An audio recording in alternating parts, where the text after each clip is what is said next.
It's the time of year when everyone, us included, is making predictions for what house prices will do next. But are they ever accurate? Or to put it another way, if you paid attention to these predictions, what would they have done for your investment performance? Well, let's do the one thing that no forecaster ever wants you to do, which is to go back and judge their past calls. Predictions are at their most useful if they can identify major turning points in the market. So let's go back and look at the most recent two. Let's start with 2020, the year, of course, that COVID turned just about everything upside down. And nobody could have been expected to see that coming. But once it was clear that COVID was a big deal, what was it going to do to house prices according to some of the most respected forecasters? Well, Savills said in May of 2020 that prices would fall by 5 to 10% in the short term, while Capital Economics said that they'd end the year down by 4%. Were they right?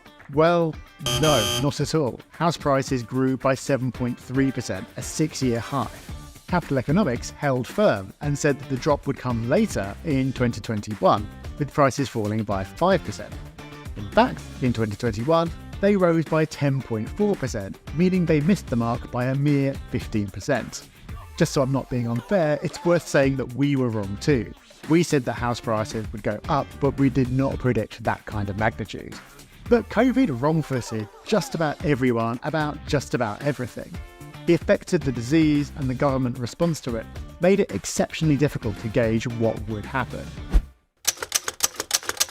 So let's go back to the previous big turning point, 2007 and 2008, which was more run-of-the-mill. House prices had been booming and lending getting irresponsibly loose in the US and the UK, with the US subprime crisis of 2007 then having a knock-on effect for the UK and sending prices sharply down. This should have been a more forecastable chain of events. But was it? Well, Savills rather awkwardly said the housing market is not about to crash, which it didn't in 2007, but it would have been helpful if they provided some kind of hint that it would in a big way in 2008. The same goes for Capital Economics, who had been predicting a major crash for years, but chickened out in 2007, saying it gets to a stage where you can't keep saying a crash will happen while prices keep on rising. Well, as it happens, you can say that, and they should have done, given that prices peaked in January 2008 and bottomed a little over a year later with a drop of 16%. Believe it or not, my purpose here isn't to make fun of these forecasters. We've been making our own predictions for nearly 10 years, and we've got plenty wrong. If you went back and picked out snippets, you could make us look really, really stupid. So please don't do that. The point is that predictions are most useful if they can pick out turning points, but doing that is very hard because it involves overcoming something known as extrapolation bias. This is the tendency to take current conditions and project them forward. So if house prices have been going up because market sentiment is strong, then maybe they'll go up by a bit more or a bit less, but this bias will lead you to predict that they will keep going up, rather than thinking that something major is going to change. A good recent example of this is interest rates. They spent 14 years being close to zero, which is historically highly unusual, and at some point it had to change. But after 14 years of it, change felt so unlikely. It was easy to find reasons why the current conditions would keep on going for longer, and much harder to make the call that a big shift was coming.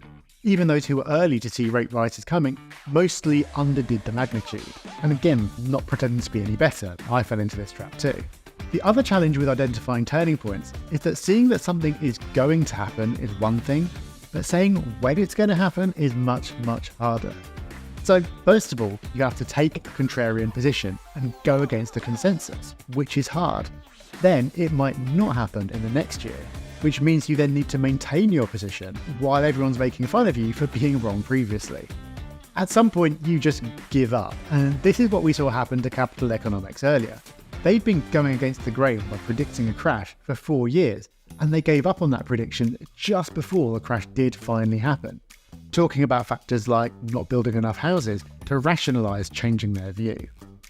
Of course, some people did correctly predict these turning points, and these days it's easier than ever to find voices with a whole range of opinions, rather than having to accept the mainstream view.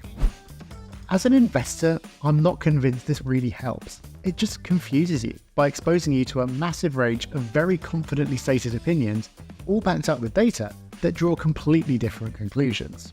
So we will keep on making predictions and speculating about the future of the market, but mainly because, well, it's kind of fun. In terms of actually doing anything with it though, as an investor, I'm convinced that the only way to invest is to do so in a way that it just doesn't matter what does play out. The easiest way to do this, of course, is to take a long-term view. Over a long enough time, prices will end up higher, even if just due to inflation, while your debt stays static and the income keeps rolling in. And if that sounds defeatist or like the returns can't possibly be that good, well, watch this video next, where I walk through the real numbers of what this method can achieve for you over a decade. Even a decade isn't exciting for property at all.